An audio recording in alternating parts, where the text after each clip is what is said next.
ನಮಸ್ಕಾರ.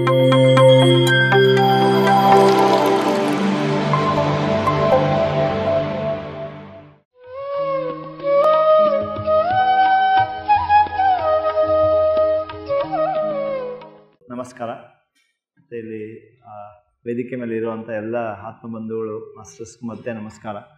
ನನ್ನ ಗುರುಗಳಾದಂಥ ಬ್ರಹ್ಮಶ್ರೀ ಪ್ರೇಮನಾಥ ಸರು ಮತ್ತು ಬ್ರಹ್ಮಶ್ರೀ ಪಿತಾಮಹ ಪತ್ರಿಜಿಯವರಿಗೂ ನನ್ನ ನಮಸ್ಕಾರಗಳು.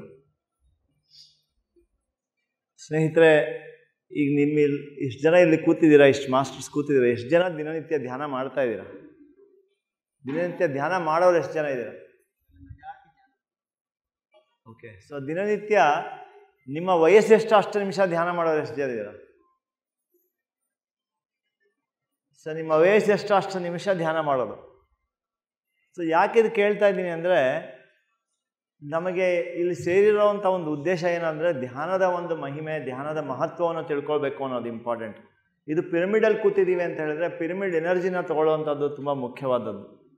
ನಾನು 2009ನೇ ಇಸ್ವಿಯಿಂದ ಧ್ಯಾನಕ್ಕೆ ಬಂದಿದ್ದೀನಿ. ನಾನು ಸಂಸಾರಿಯಾಗಿ ನನ್ನ ಜೀವನವನ್ನು ತೊಡಸ್ಕೊಂಡ್ಬಂದಿದ್ದೀನಿ. ಯಾಕಂದರೆ ಸಂಸಾರದಲ್ಲಿದ್ದು ನಿರ್ವಾಣ ಪಡ್ಕೊಳ್ಳೋದು ಯಾವ ಥರ ಅಂತ ನಮಗೆ ನಮ್ಮ ಬ್ರಹ್ಮಶ್ರೀ ಪಿತಾಮಹ ಪತ್ರಿಜಿಯವರು ನಮಗೆ ಹೇಳಿಕೊಟ್ಟಿದ್ದಾರೆ. ಸೊ ನಮ್ಮ ಧ್ಯಾನದಲ್ಲಿ ಪಿರಮಿಡಲ್ಲಿ ಧ್ಯಾನ ಮಾಡೋದು, ಆನಾಪಾನಸತಿ ಧ್ಯಾನ ಮಾಡೋದು, ಮತ್ತು ದಿನನಿತ್ಯ ಸ್ವಾಧ್ಯಾಯ ಮಾಡುವಂಥದ್ದು, ಮತ್ತು ಧ್ಯಾನ ಪ್ರಚಾರ ಮಾಡುವಂಥದ್ದು. ಧ್ಯಾನ ಮಾಡೋದು ನಮ್ಮ ಪಿರಮಿಡ್ ಮಾಸ್ಟರ್ಸ್ ಅಂತ ಹೇಳ್ತಾರೆ ಪತ್ರಿಜಿಯವರು. ಪಿರಮಿಡ್ ಮಾಸ್ಟರ್ಸ್ ಅಂದರೆ ಏನು ಅಂದರೆ, ನಾನು 2009ನೇ ಇಸ್ವಿಯಿಂದ ನಾನು ಮಾಡ್ಕೊಂಡು ಬಂದಿರೋವಂಥದ್ದು ಏನು ಅಂದರೆ, ದಿನನಿತ್ಯನ ಧ್ಯಾನ ಇಲ್ಲದೆ ನಾನು ದಿನಚರ್ಯ ಶುರು ಆಗಲ್ಲ, ದಿನಚರ್ಯ ಮುಗಿಯೋದಿಲ್ಲ. ಶುರು ಮಾಡುವಾಗ ಧ್ಯಾನ, ಅಂತ್ಯ ಮಾಡುವಾಗ ಧ್ಯಾನ, ಆಮೇಲೆ 2 ಹೊತ್ತು ಊಟ, ಮತ್ತು ಎಲ್ಲೇ ಹೋದರೂ ಪ್ರಪಂಚದಾದ್ಯಂತ, ದೇಶದಾದ್ಯಂತ, ರಾಜ್ಯದಾದ್ಯಂತ ಎಲ್ಲೇ ಹೋದ್ರೂ ಧ್ಯಾನ ಪ್ರಚಾರಕ್ಕೆ ನಾನು ಸಿದ್ಧವಾಗೇ ಇರ್ತೀನಿ. ಎಲ್ಲರಿಗೂ ಧ್ಯಾನ ಸಿಗಬೇಕು ಅನ್ನೋದು. ಯಾಕಂದರೆ ಧ್ಯಾನ ಅನ್ನೋದು ಮನಸ್ಸಿಗೆ ಸ್ನಾನ. ದೇಹದ ಸ್ನಾನ ಎಲ್ಲರೂ ಮಾಡ್ತಾರೆ, ಇದು ಧ್ಯಾನ ಅನ್ನೋದು ಮನಸ್ಸಿಗೆ ಸ್ನಾನ. ಯಾವಾಗಲೂ ನಾವು ಶುದ್ಧ ಮನಸ್ಸಿಂದ ಕೆಲಸ ಮಾಡ್ತೀವೋ ಆ ಸಂಕಲ್ಪ ಶಕ್ತಿ ಅಷ್ಟೇ ಹೆಚ್ಚಾಗುತ್ತೆ ಅನ್ನೋದು ನಾನು ಪಡ್ಕೊಂಡಿದ್ದೀನಿ. ಸೊ ಎಲ್ಲೇ ಹೋದ್ರೂ ನಾನು ಧ್ಯಾನ ಪ್ರಚಾರಕ್ಕೆ ಸಿದ್ಧವಾಗಿದ್ದೀವಿ, ಧ್ಯಾನ ಮಾಡ್ತಾಯಿದ್ದೀವಿ, ಸ್ವಾಧ್ಯಾಯವನ್ನು ಮಾಡ್ತಾಯಿರ್ತೀವಿ. ಯಾಕಂದರೆ ಶ್ರವಣ ಮಾಡೋದು, ಯೂಟ್ಯೂಬಲ್ಲಿ ಅನುಭವಗಳನ್ನು ಕೇಳಿಸ್ಕೊಳ್ಳೋದು, ಇಲ್ಲಾಂದರೆ ಅನುಭವಗಳನ್ನು ಹಂಚೋದು, ಇಲ್ಲಾಂದರೆ ಧ್ಯಾನದ ಜ್ಞಾನೋದಯ ಹೊಂದಿದ್ದಂಥ ಮಾಸ್ಟರ್ಗಳ ಪುಸ್ತಕಗಳನ್ನು ಓದೋವಂಥದ್ದು ಅಂತ. ಜೊತೆಗೆ ಶಾಕಾಹಾರ ಜಾಥೆಗಳನ್ನು ನಡೆಸುವಂಥದ್ದು. ಅಹಿಂಸಾ ಪರಮೋ ಧರ್ಮ ಅಂತ ಏನಿದೆ, ಆ ಸಾರವನ್ನು ನಾವೆಲ್ಲ ಎಲ್ಲ ಕಡೆ ಹಂಚಬೇಕು, ಎಲ್ಲರಿಗೂ ಹೇಳ್ಕೊಡ್ಬೇಕು. ಅಹಿಂಸೆ ಅನ್ನೋದು ತುಂಬ ಮುಖ್ಯ ಈ ಜನ್ಮಕ್ಕೆ, ಈ ಕಲಿಯುಗಕ್ಕೆ, ಈ ಕ್ಷಣದಲ್ಲಿ ಈಗ ನಡೀತಾ ಇರೋವಂಥ ಒಂದು ಸಮಯಕ್ಕೆ ತುಂಬ ನಮಗೆಲ್ಲರಿಗೂ ಬೇಕಾಗಿರೋವಂಥದ್ದು ಶಾಕಾಹಾರ ಅಂತ ಹೇಳ್ಬಿಟ್ಟು, ಅಹಿಂಸಾ ಪರಮೋ ಧರ್ಮ ಅಂತ. ಸೊ ಪಿರಮಿಡ್ಗಳ ನಿರ್ಮಾಣ ಮಾಡುವಂಥದ್ದು ಅಂತ. ಸೊ ಇಷ್ಟು ನಾವು ಮಾಡ್ಕೊಂಡು ಬಂದಿರೋದ್ರಿಂದ ಈ ಮಧ್ಯಮ ಮಾರ್ಗ, ಸಂಸಾರ ಬಿಟ್ಟು ಹೋಗೋಂಥದ್ದು ಬೇಕಾಗಿಲ್ಲ. ಸಂಸಾರದಲ್ಲಿ ನಿರ್ವಾಣ ಅಂದರೆ ಕೆಸರಲ್ಲಿರುವಂಥ ಕಮಲದಂತೆ ನಾವೆಲ್ಲ ಇರಬೇಕು ಅನ್ನೋದು ಒಂದು ಮುಖ್ಯವಾದ ಒಂದು ಅಂಶ. ಸೊ ಇವೆಲ್ಲವನ್ನು ಸೇರಿಸ್ಕೊಂಡು, ಇನ್ನೂ ಸಾಕಷ್ಟು ಇದೆ ವಿಷಯಗಳು, ಎಲ್ಲವನ್ನು ಸೇರಿಸ್ಕೊಂಡು ಇರುವಂಥ ಒಬ್ಬ ಮಾಸ್ಟರ್ಸ್ಗೆ ನಾವು ಪಿರಮಿಡ್ ಮಾಸ್ಟರ್ಸ್ ಅಂತ ಹೇಳ್ತೀವಿ.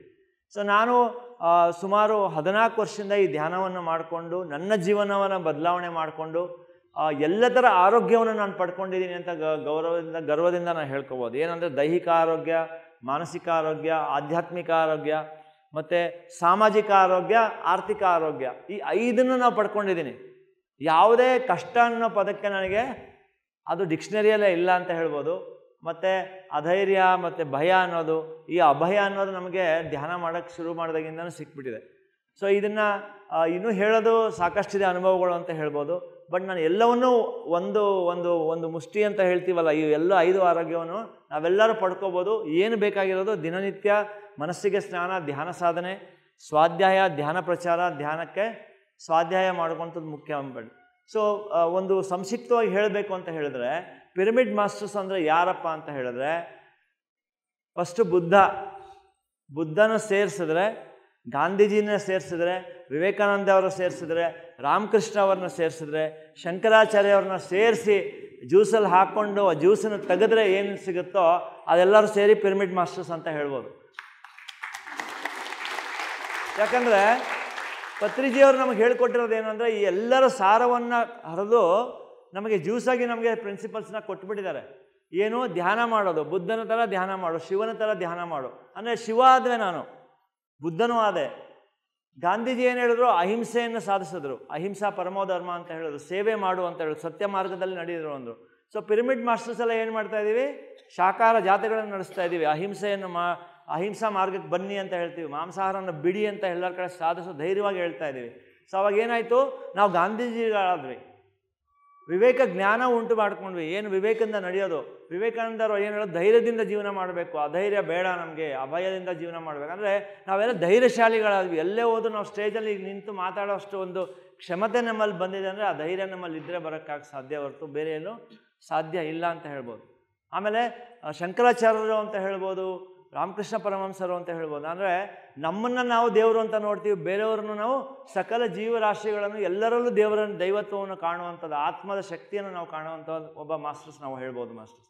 ಸೊ ನಾನು ಎಲ್ಲರೂ ಈ ಮೂಲಕ ನಿಮ್ಮಲ್ಲೆಲ್ಲ ಆಹ್ವಾನ ಮಾಡೋದೇನು ಅಂದರೆ, ದಿನನಿತ್ಯ ಧ್ಯಾನವಿಲ್ಲದೆ ದಿನ ಇಲ್ಲ, ಧ್ಯಾನವಿಲ್ಲದೆ ಊಟವಿಲ್ಲ, ಧ್ಯಾನವಿಲ್ಲದೆ ನಿದ್ದೆ ಇಲ್ಲ. ಈ ಸಂಕಲ್ಪವನ್ನು ನಾವೆಲ್ಲರೂ ಮಾಡೋಣ. ಸ್ವಾಧ್ಯಾಯವಿಲ್ಲದೆ ದಿನವಿಲ್ಲ.